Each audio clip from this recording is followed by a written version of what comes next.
Guys আজকে আমরা অনেক লোক মিলে শুট করতেছি। তো দেখতে পারতেছেন এই যে পোলাপান আছে, এই যে প্রত্যয় ব্রো, ওর উপরে ভিলেন মান্দার পোলা, তুই কি আমারে ফুটপাতের মাস্তান ভাবছস? আর আরেকটা চোর আছে ওই পাশে, আমরা একটু দেখাই।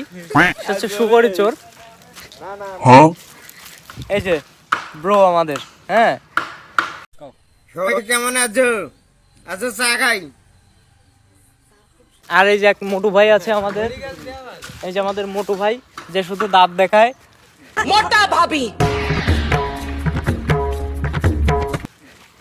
আজকে দাঁত দেখাবো না। আজকে দাঁত দেখাবেন, ব্রাশ করনি। আমাদের আরো কিছু ব্রো আছে, গোবিন্দ ব্রো এবং বাপি ব্রো। ভাই কিছু বলো। আমি তো বলবো যে শুনিং দেখতে এসেছি ভাই। सब क्या देखना पड़ रहा है। अच्छा है मैं अंधा हूँ।